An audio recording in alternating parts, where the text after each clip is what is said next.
आज की क्लास में भाग नंबर 4 चैप्टर अपना दो चरों वाले रैखिक समीकरण के क्वेश्चन देखेंगे। ठीक है, जिसमें क्वेश्चन नंबर पहला है कि एक नोटबुक की कीमत एक कलम की कीमत से दोगुनी है। इस कथन को निरूपित करने के लिए दो चरों वाले रैखिक समीकरण लिखिए। ठीक है, मतलब कि इसको क्या है कि दो रैखिक समीकरण के रूप में हमें जो कथन मतलब कि हिंदी में लिखा है उसको गणितीय रूप में लिखना है। ठीक है, तो इसमें हम मान लेंगे कि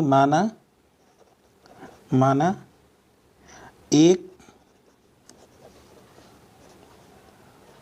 एक नोटबुक की कीमत कितनी है, x रुपये है। ठीक है, और एक कलम की कीमत कितनी है, कलम की कीमत 22 रुपये है। ठीक है, तब इसको कैसे करेंगे। इसमें हमने देखा कि ऊपर बताया है कि एक नोटबुक की कीमत मतलब कि अगर हम इसको x और y को अगर बराबर कब होंगे ये कि एक नोटबुक की कीमत एक कलम की कीमत से दोगुनी है, मतलब कि ये क्या है, दोगुनी है और ये कम है। तो ये अगर हम इसको दोगुना कर दें, मतलब कि कलम की कीमत को दोगुना कर देंगे तो ये कैसे हो जाएंगे, बराबर हो जाएंगे। अब इसको समीकरण के रूप में लिख सकते हैं x माइनस का 2y बराबर 0। ठीक है, ये क्या हो गया, इसका दो रैखिक वाला एक समीकरण हो गया। ठीक है, इसका हल ये हो गया कि ax plus B Y plus C बराबर 0 के रूप में व्यक्त कीजिए और ए बी सी के मान भी ज्ञात करना है। ठीक है, तो इसमें यहाँ पे हमने दो खंड ले लिए हैं। ठीक है, तो पहला खंड क्या है, 2x प्लस 3y बराबर 9.35 बार। ठीक है, तो इसको पहले ax plus B Y plus C के रूप में लिख लेते हैं। ठीक है, ax यानी कि 2x प्लस बी वाई यानी कि 3y प्लस सी यानी कि ये हम बराबर से इधर ले लेंगे तो माइनस का हो जाएगा 9.35 बार बराबर 0। ठीक है, ये हो गया, ये हमारे इसका रूप हो गया। अब अगर हम इसको ax plus B Y plus C बराबर 0 से क्या करें, तुलना कर दें। तुलना करने पर, ठीक है, तुलना करने पर मतलब क्या होगा, तो यहाँ पे a बराबर कितना हो जाएगा, a बराबर 2 हो जाएगा, b बराबर कितना हो जाएगा, b बराबर 3 हो जाएगा और c बराबर माइनस का 9.35 बार। 3x प्लस 2 बराबर 0। अब इसके लिए हम ax plus B Y plus C बराबर 0 के रूप में लिखेंगे। तो ax तो है इसमें, मतलब 3x प्लस बी वाई नहीं दिया है तो बी वाई क्या होगा, उसका गुणनखंड क्या रहा होगा, उसका गुणांक 0 रहा होगा, इसके लिए 0 हो गई y का मान, प्लस c यानी कि 2 बराबर 0। ठीक है, ये इसका रूप हो गया। अब इसको हम फिर सेम ऐसा ही कि ax प्लस बी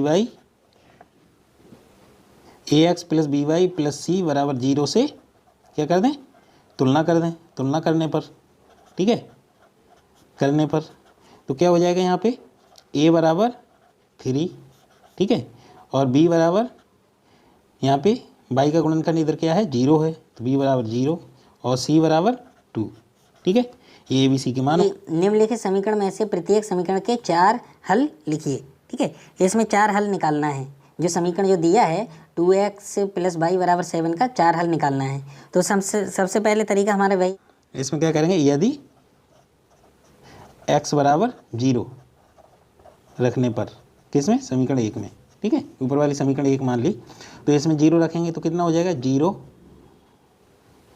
2 इंटू में 0 प्लस y बराबर 7, तो 0 प्लस y बराबर 7, तो y बराबर कितना हो गया, 7। तो यहाँ पे हमारा पहला मान क्या हो गया, एक मान हो गया हमारा, x का मान हमने पहले क्या रखा, 0 रखा, फिर y का मान कितना आया, 7 आया। ठीक है, अब इसी प्रकार इसमें अगर हम यदि y बराबर 0 समीकरण 1 में रखने पर, ठीक है, तो y बराबर 0 रखें समीकरण 1 में, तो कितना हो जाएगा, 2x प्लस y का मान 0 प्लस बराबर 7, तो यहाँ पे कितना हो जाएगा, 2x बराबर 7, तो x बराबर 7/2, ये 2 नीचे आ जाएगा। तो यहाँ पे सेकंड मान क्या हो गया हमारा, पहले x का मान लिखते हैं 7/2 कॉमा x y का मान 0। ठीक है, ये हो गया। अब हम एक बार क्या रख लेंगे, यदि x बराबर 1 समीकरण 1 में रखने पर, ठीक है, एक बार x का मान 1 रख दें तो कितना हो जाएगा समीकरण 1 में रखने पर, 2 इंटू में 1 प्लस y बराबर 7, तो 2 प्लस y बराबर 7, तो y बराबर कितना हो गया 7 माइनस का 2, 2 इधर जाएगा बराबर से माइनस का हो जाएगा, इधर कितना आ गया 5। तो यहाँ पे तीसरा मान क्या हो गया हमारा, x का मान कितना है 1 और y का मान कितना हो गया 5, ठीक है। इसी प्रकार यदि हम y बराबर 1 समीकरण 1 में रखने पर कितने पूछे मान, 4 मान पूछे हैं, तो चौथा मान हमें भी ये निकाल लेंगे इस प्रकार से। तो 2x प्लस y का मान 1 रखा बराबर 7, तो 2x इजकल टू 7 माइनस का 1, 2x इजकल टू 6, तो यहाँ से कितना हो जाएगा x का मान 6/2, यानी ये कट जाएगा पूरा, कितना आ जाएगा 3। तो यहाँ पे चौथा मान क्या हो गया, x का मान 3 और y का मान 1, ठीक है। इसमें से भी हमने एक ही खंड किया है और इसके मतलब कि 4 मान पूछे थे, तो 4 मान हो गए, पहला ये, दूसरा ये, तीसरा ये, चौथा ये, ठीक है। नेक्स्ट एग्जाम्पल है कि बताइए कि निम्नलिखित हलों में कौन कौन समीकरण x माइनस 2y बराबर 4 के हल हैं और कौन नहीं है।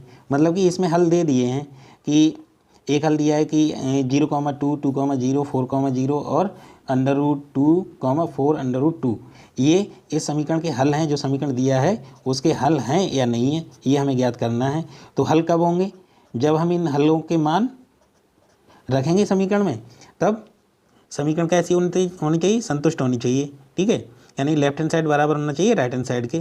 तो पहले हम पहले पॉइंट पे देख लेते हैं, 0,2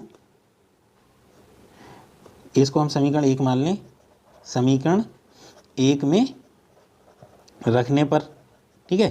तो समीकरण 1 में रख दें तो x का मान कितना रखा जाएगा 2 माइनस 2 इंटू 2, y का मान 2 है बराबर 4, तो इधर कितना आएगा माइनस का 4 बराबर इधर कितना है 4, तो ये बराबर नहीं है, ठीक है।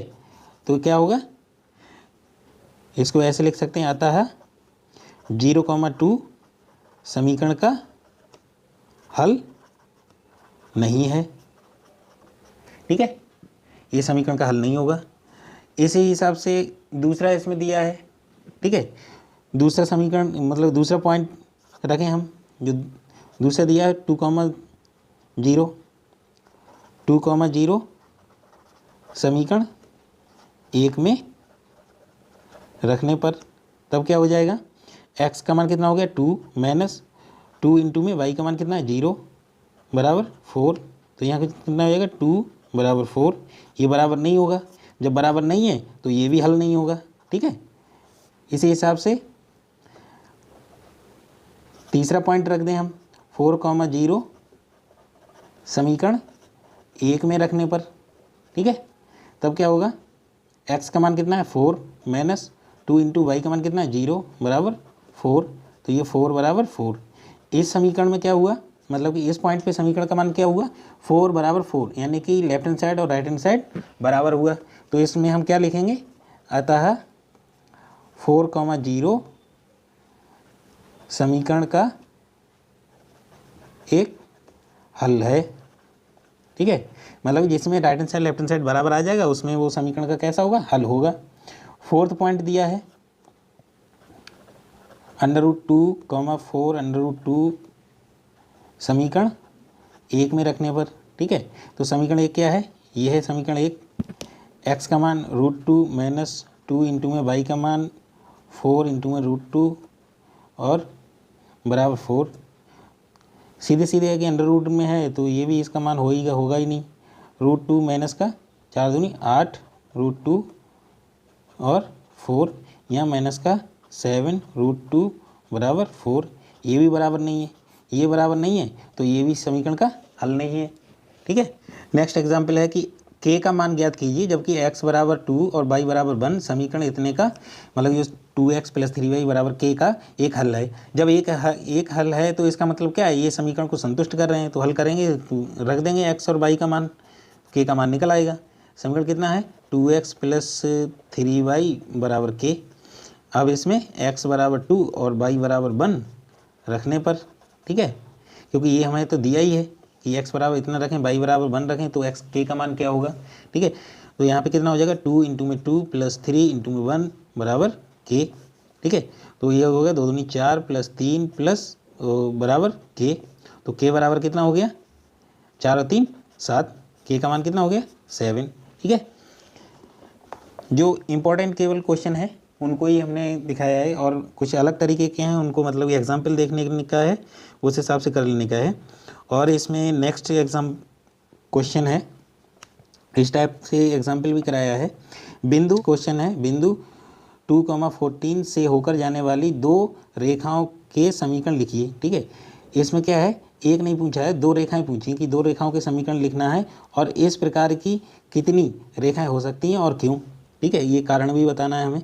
तो इसमें पहले हम हल निकाल लेते हैं। हल में क्या है, क्या है, दिया है एक बिंदु, क्या दिया है 2, ऐसा हमने पीछे एक एग्जाम्पल भी कराया था। तो यहाँ पे 2 और 14 क्या है कि ये x और y के मान है, x बराबर 2 है, यहाँ पे हम रफकारी में लिख लेंगे, y बराबर 14, ठीक है। अब हम एक बार देखें कि इनको अगर जोड़ें तो कितना हो रहा है 16 हो रहा है, ठीक है। तो 16 हो रहा है तो कैसा होगा, तो एक समीकरण हम ऐसे लिख सकते हैं, एक समीकरण किस हिसाब से लिख सकते हैं, x प्लस वाई बराबर अगर 16 कर दें तो एक समीकरण ये होगा। अगर हम इसमें करें कि y माइनस का x, यानी ये माइनस ये करेंगे तो कितना हो जाएगा 12, ठीक है। तो और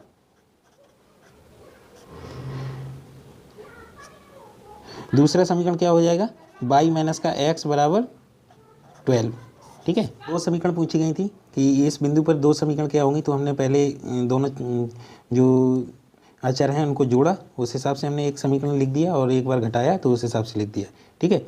नेक्स्ट हमने इसमें ये पूछा था कि कितनी इस प्रकार की कितने रेखाएं हो सकती हैं और क्यों, कारण भी बताना है उसका। तो इसमें क्या है कि उपरोक्त समीकरण में दिए हुए बिंदु के निर्देशांक से संतुष्ट है, जो मतलब कि उपरोक्त समीकरण है जो बिंदु दिया है उस पर संतुष्ट हो रही हैं, ठीक है। और ऐसे अपरिमित रूप से अनेक समीकरण हो सकते हैं, ठीक है।